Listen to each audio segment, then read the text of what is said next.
नमस्कार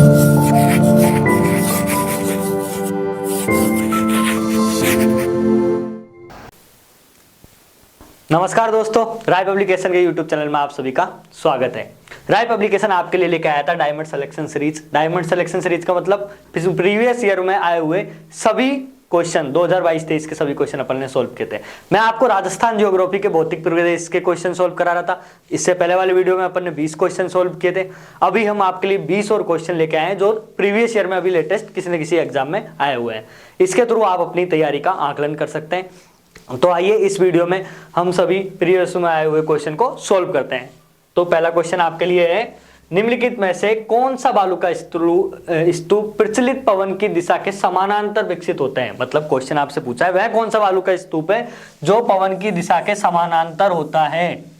जो समानांतर बालू का स्तूप होता है उसके बारे में पूछा है। अच्छा, आपको पता है बालू का स्तूप के बारे में जानते हो आप? जो टीले अपने रेगिस्तान में जो मिट्टी के टीले बनते हैं उनको अपन डायरेक्ट बालू का स्तूप कहते हैं। इतना मोटा मोटा देखते हैं अपन यहाँ पे। तो कुछ टीले जो पवन के समानांतर पाए जाते हैं, जैसे हवा ऐसे चल रही है तो कुछ टीले इसके समानांतर पाए जाते हैं और कुछ इस तरीके से इसके विपरीत पाए जाते हैं। तो जो समानांतर पाए जाते हैं, जिस तरफ हवा जा रही है उसी तरफ जो आपके बालू का स्तूप पाए जाते हैं उनको क्या बोलते हैं, ये आपसे पूछा गया है। तो मैं आपको बता दूं, इनको बोलते हैं अनुदैर्ध्य बालू का स्तूप। क्या? अनुदैर्ध्य बालू का स्तूप। परंतु ये ऑप्शन तो आपको देखने को नहीं मिलेगा। जो पवन के विमुखी होते हैं उनको अनुप्रस्थ बोलते हैं, परंतु जो पहला ऑप्शन है सी, ये आपके अनुदैर्ध्य बालू के स्तूप का ही टाइप होता है। तो आपका ऑप्शन करेक्ट कौन सा हो जाएगा? सी। नेक्स्ट है, निम्नलिखित में से राजस्थान के कौन से जिले से होकर कर्क रेखा गुजरती है। आपसे पूछा गया है कि कर्क रेखा राजस्थान के कौन कौन से जिलों से होकर गुजरती है। तो जल्दी से अपन देख लेते हैं कर्क रेखा राजस्थान। अच्छा, अक्षांशीय विस्तार अगर आपको याद है तो राजस्थान का अक्षांशीय विस्तार कितना था? अपन कितना देख के आए थे? 23.03 से लेके। और कर्क रेखा जो होती है वो कहां से गुजरती है? कर्क रेखा 23.30 सेकंड से होकर गुजरती है। मतलब कुल मिला के अपन को इतना याद रखना है कि राजस्थान के जो दो जिले हैं यहां से 23.30 सेकंड से कर्क रेखा गुजरती है। यहाँ पे 23.03 है अक्षांशीय विस्तार। तो मतलब राजस्थान के दो जिलों से, कौन कौन से जिलों से? डूंगरपुर से और बांसवाड़ा से निकलती है। मैं आपको बता दूं, ये ऊपर वाला जिला है ये तो आपका है डूंगरपुर। क्या है? डूंगरपुर। और जो नीचे वाला है वो आपका है बांसवाड़ा। तो राजस्थान के दो जिलों से होके कर्क रेखा गुजरती है, एक तो डूंगरपुर से और दूसरे बांसवाड़ा से। ज्यादा पास में बांसवाड़ा से गुजरती है, ये ध्यान रखना। तो आपका ऑप्शन सही हो जाएगा बांसवाड़ा। नेक्स्ट क्वेश्चन आपके लिए है, राजस्थान के कितने जिलों में डांग क्षेत्र विकास कार्यक्रम लागू किया जा रहा है। क्या पूछा गया है आपसे? डांग क्षेत्र विकास कार्यक्रम कब पूछा गया है? सीईटी का जो एग्जाम हुआ था अभी लेटेस्ट, उसी में ये क्वेश्चन पूछा गया है। अच्छा, डांग क्षेत्र विकास कार्यक्रम प्रारंभ कब हुआ? 2005-6 में प्रारंभ हुआ। आपसे पूछा गया है कि कितने जिलों में चल रहा है, तो बताओ डांग क्षेत्र कितने जिलों में चल रहा है। अच्छा, डांग किसको बोलते हैं पहले ये अपन देख लेते हैं। चंबल नदी के आसपास जो भीड़ क्षेत्र पाया जाता है उसको डांग बोलते हैं अपन। तो चंबल नदी राजस्थान में कहां से घुसती है? चौरासीगढ़ चित्तौड़गढ़ से अपने राजस्थान में प्रवेश करती है और कोटा बूंदी होते हुई सवाई माधोपुर, करौली और धौलपुर से राजस्थान से बाहर निकल जाती है। तो भरतपुर संभाग और आपके कोटा संभाग के दोनों में कितने कितने जिले हैं? दोनों संभागों में आपके 4-4 जिले हैं। तो कोटा संभाग के 4 जिले और भरतपुर संभाग के 4 जिले, इन दोनों को मिला के आपके एक कार्यक्रम चलाया जा रहा है, डांग क्षेत्र विकास कार्यक्रम 2005-6 से चलाया जा रहा है। तो टोटल जिले कितने हो गए डांग क्षेत्र विकास कार्यक्रम में? 4 + 4 8। आपका ऑप्शन नंबर 3 सही हो जाएगा।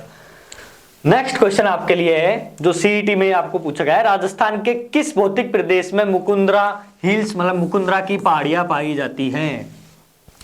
चलो टाइम वेस्ट नहीं करते हुए मैं आपको डायरेक्ट बता दूं कि मुकुंदरा की पहाड़ियां आपके कोटा व झालावाड़ में पाई जाती है। कहां पाई जाती है? कोटा और झालावाड़ में।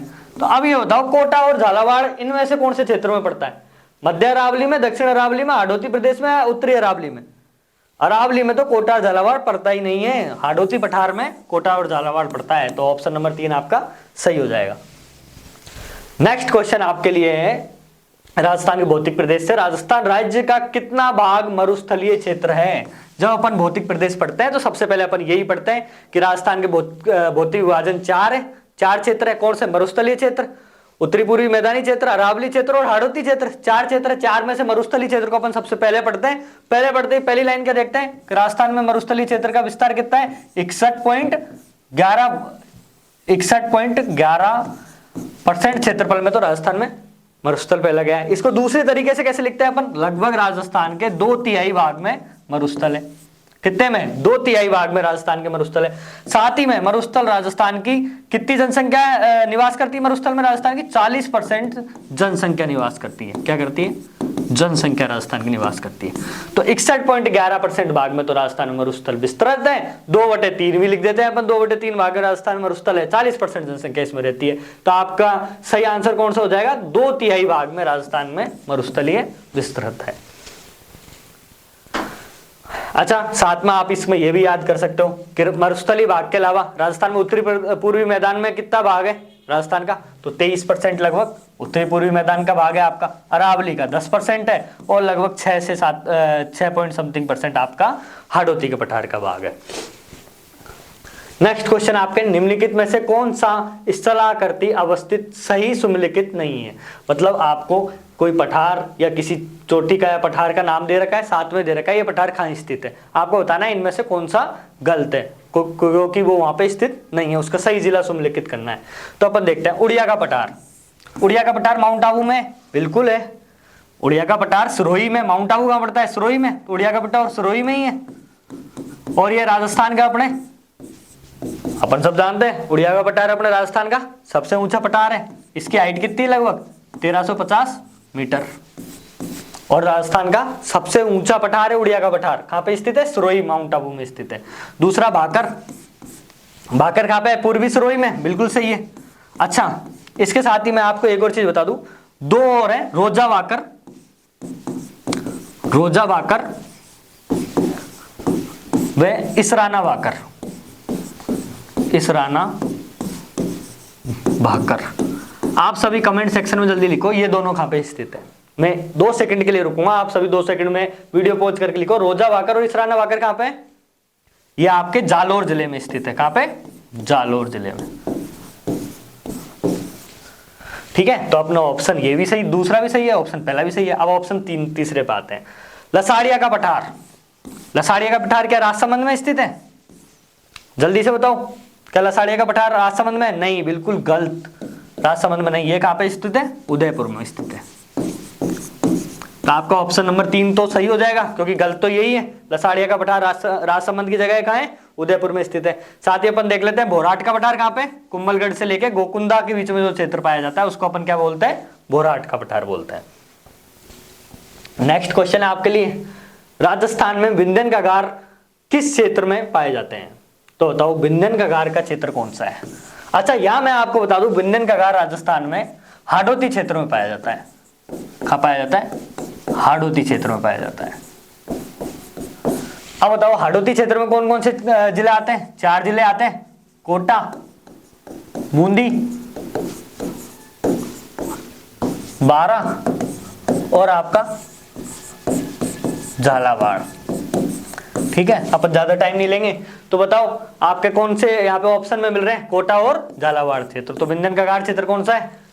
कोटा झालावाड़ क्षेत्र वाला। अच्छा, यहाँ पे अगर आपको ऑप्शन आ जाए कि बारां और बूंदी में भी विंध्यन कगार क्षेत्र, नहीं, सिर्फ कोटा और झालावाड़ क्षेत्र में आपके ऑप्शन आ सकता है यहाँ पे हाड़ौती क्षेत्र। कौन सा आ सकता है? हाड़ौती क्षेत्र। नेक्स्ट क्वेश्चन आपके लिए है, निम्नलिखित में से कौन सा सुमेलित नहीं है? क्वेश्चन ढंग से पढ़े करो, कौन सा सुमेलित नहीं है? ये क्वेश्चन फर्स्ट ग्रेड में पूछा गया है। अभी फर्स्ट ग्रेड की जो लेटेस्ट एग्जाम हुई 2022 में, उसमें पूछा गया है। तो आपको बताना है, एक तरफ तो आपको पर्वत चोटी का दे रखा है और दूसरा दे रखा है उसका जिला, कौन से जिले में स्थित है। तो क्या बिलाली पर्वत अलवर में स्थित है? आपको चेक करना है क्या बिलाली पर्वत अलवर में है। दूसरा, बरवाड़ा पर्वत अजमेर में है। मैं आपको बताऊं, बिलाली पर्वत तो अलवर में स्थित है, क्योंकि अपन ज्यादा टाइम वेस्ट नहीं करेंगे, जल्दी से आपका रिवीजन कराएंगे। तो बिलाली पर्वत तो आपके अलवर में स्थित है। बरवाड़ा पर्वत अजमेर में नहीं स्थित है। अजमेर में आपको नाग पहाड़ देखने को मिलेगा। बरवाड़ा पर्वत अजमेर में नहीं है, कहाँ पे है? बरवाड़ा पर्वत आपके जयपुर में स्थित है। तो आपका ऑप्शन तो सेकंड सही हो जाएगा। साथ में हम देख लेते हैं डोरा पर्वत कहाँ है? जालौर में। और नागपानी पर्वत कहाँ मिलेगा आपको? उदयपुर में।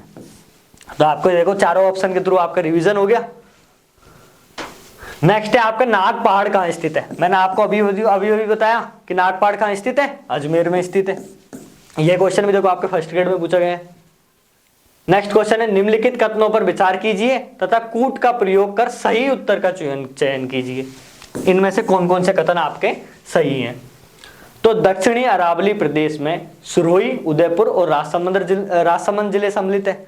अरावली के 3 भाग पढ़ते हैं अपन, दक्षिणी अरावली, मध्य अरावली और उत्तर अरावली। जिसमें से दक्षिणी अरावली में कौन कौन से जिले सम्मिलित है आपसे पूछा गया है।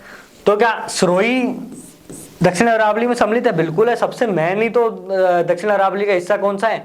सिरोही है, क्योंकि सबसे ऊंची चोटियां जो अरावली की पाई जाती है वो सिरोही में पाई जाती है। सबसे ज्यादा अरावली का विस्तार कहाँ है? ये अगर आपसे क्वेश्चन आ जाए, सबसे ज्यादा विस्तार आपका कहाँ है? उदयपुर में। ठीक है, तो सबसे सर्वाधिक विस्तार कहाँ मिलेगा आपको अरावली का? सर्वाधिक विस्तार तो आपका है उदयपुर में। सबसे ऊंची चोटियां आपको पता ही है सिरोही में। और तीसरा जिला राजसमंद में, जो आपके दक्षिण अरावली का हिस्सा है वो सम्मिलित है। तो ऑप्शन ए तो आपका सही हो गया। आबू पर्वत समुद्र तल से लगभग 1700 मीटर ऊंचा है।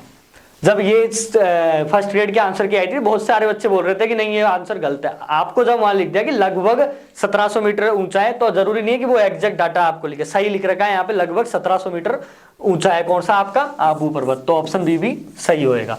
आबू पर्वत की प्रमुख चोटियां शेर, अचलगढ़, ऋषिकेश और गुरु सीकर। गुरु सीकर आपको पता है 1722 मीटर सबसे ऊंची चोटी है अरावली की। साथ में आपको ऋषिकेश, ये भी सिरोही में, और अचलगढ़ और शेर सेकंड नंबर की चोटी है अपने यहाँ पे। तो ये वाला ऑप्शन भी आपका सही हो जाएगा। क्यों? क्योंकि आबू पर्वत से संबंधित है। तो आपका नीचे इनमें से कौन से कथन सत्य हैं? तीनों कथन सत्य हैं। एबीसी ऑप्शन नंबर 1 सही हो जाएगा। नेक्स्ट आपके है क्षेत्रफल की दृष्टि से राजस्थान सबसे बड़ा राज्य माने जाने लगा। ये क्वेश्चन फर्स्ट ग्रेड में पूछा गया था। क्वेश्चन आपसे ये पूछने जा रहा है कि राजस्थान आपको पता है भारत में क्षेत्रफल की दृष्टि से सबसे बड़ा राज्य है। तो राजस्थान सबसे बड़ा राज्य कब बना, किसके बाद बना? तो आपसे पूछ रहा है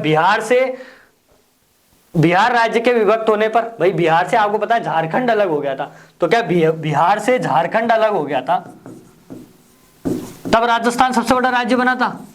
या फिर मध्य प्रदेश से छत्तीसगढ़ अलग हुआ था? मध्य प्रदेश से छत्तीसगढ़ अलग हुआ था तब राजस्थान सबसे बड़ा राज्य बना था।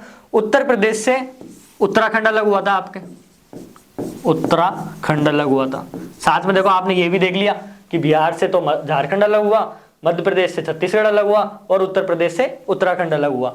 तो इनमें से कौन से राज्य के टुकड़े हुए तब राजस्थान क्षेत्रफल की दृष्टि से पहले नंबर पे आया था? मैं आपको बता दूं 2000 से पहले जब मध्य प्रदेश से छत्तीसगढ़ अलग नहीं हुआ था 2001 में, उससे पहले मध्य प्रदेश राज्य का सबसे बड़ा, देश का सबसे बड़ा क्षेत्रफल की दृष्टि से राज्य था। मध्य प्रदेश से छत्तीसगढ़ अलग होने के बाद राजस्थान देश का क्षेत्रफल की दृष्टि से सबसे बड़ा राज्य बन गया। तो अपना ऑप्शन नंबर 2 सही हो जाएगा। निम्न में से कौन सा राजस्थान के बांगर प्रदेश का भाग नहीं है? बांगर प्रदेश का भाग नहीं है। अच्छा, बांगर और खादर प्रदेश के बारे में देख लेते हैं 2 सेकंड में, फिर उसके बाद आप आंसर बता देना। देखो एक तो बागड़ प्रदेश है, कौन सा है? बागड़, वो तो अपने नीचे डूंगरपुर बांसवाड़ा वाला हिस्सा है, ठीक है। और एक है बांगर प्रदेश। बांगर प्रदेश मतलब खादर और बांगर 2 तरीके की मिट्टी पाई जाती है, आपको पता है। खादर मिट्टी को अपन नई जलोढ़ मिट्टी बोलते हैं और बांगर मिट्टी को अपन पुरानी जलोढ़ मिट्टी बोलते हैं। कौन सी? पुरानी जलोढ़ मिट्टी। तो अब ये आपको सीधा से ये देखना है कि राजस्थान में पुरानी जलोढ़ मिट्टी कहाँ कहाँ पाई जाती है। बताओ कहाँ कहाँ पाई जाती है राजस्थान में पुरानी जलोढ़ मिट्टी? क्या शेखावाटी क्षेत्र में पाई जाती है? बिल्कुल, शेखावाटी क्षेत्र को तो बांगर प्रदेश में सबसे आगे आता है। घग्गर प्रदेश में भी पुरानी जलोढ़ मिट्टी पाई जाती है। घग्गर नदी विलुप्त नदियों में आती है। क्या बनास में पाई जाती है? नहीं, बनास तो अभी सबसे ज्यादा बहती है। और गोडवार प्रदेश में भी पाई जाती है आपके। तो इसका सही आंसर हो जाएगा बनास। बनास में, बांगर प्रदेश में नहीं आता। बनास में खादर मिट्टी पाई जाती है, नई जलोढ़ मिट्टी पाई जाती है, इसलिए बनास बेसिन इसका सही आंसर हो जाएगा।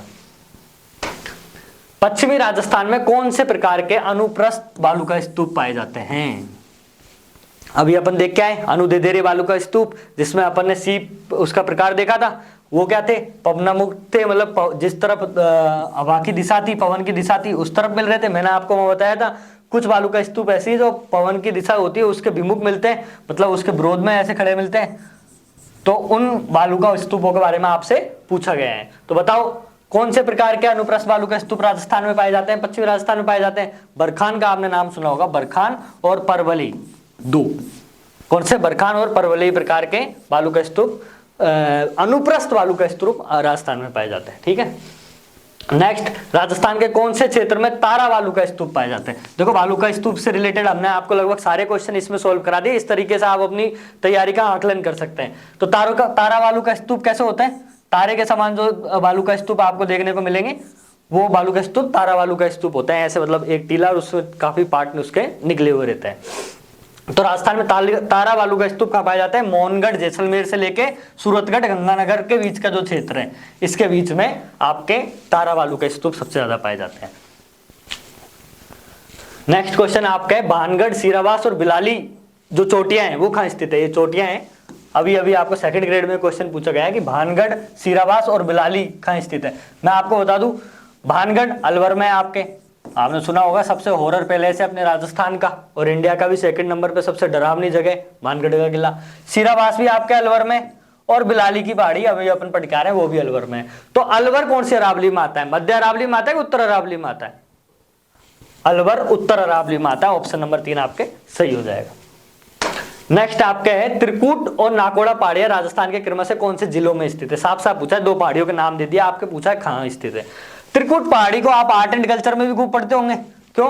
क्योंकि त्रिकूट पहाड़ी पे कौन सा किला बना हुआ है?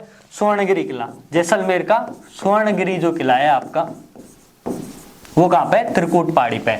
अच्छा, कमेंट सेक्शन में जल्दी से बताओ, स्वर्णगिरी किला तो त्रिकूट पहाड़ी पे, सुवर्णगिरी कौन सा?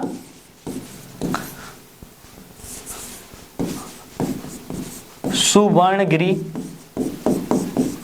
जो आपका किला है ये कहां पे स्थित है, कौन से जिले में स्थित है, यही बताओ। तो त्रिकूट पहाड़ी पे तो कौन सा? स्वर्णगिरी किला है, जैसलमेर वाला। तो ये तो कहां पे होगी? त्रिकूट पहाड़ी तो जैसलमेर में, और नाकोड़ा पहाड़ी कहां है अपने? बाड़मेर में। तो कहां, कौन सा ऑप्शन सही है अपना? ऑप्शन नंबर ए में जैसलमेर और बाड़मेर, ऑप्शन नंबर 1 सही हो जाएगा। निम्नलिखित में से कौन सा पर्वत उत्तरी अरावली प्रदेश से संबंधित नहीं है? आपसे ये पूछा है, कौन सी पर्वत चोटी उत्तरी अरावली प्रदेश से संबंधित नहीं है, ये पूछा है। ध्यान रखना, नहीं पे थोड़ा सा ध्यान दिया करो, ये क्वेश्चन आते हुए भी कभी कभी आपका गलत करवा देती है। तो बिलाली अभी अपन देख के आए थे, बिलाली कहाँ है? अलवर में है आपके। बैराट की पहाड़ी सब जानते हैं, बैराट की पहाड़ी जयपुर में, आपने पढ़ा होगा, आप संत संप्रदाय में भी पढ़ते हैं बैराट की पहाड़ी। फिर सीरावास की पहाड़ी कहाँ है?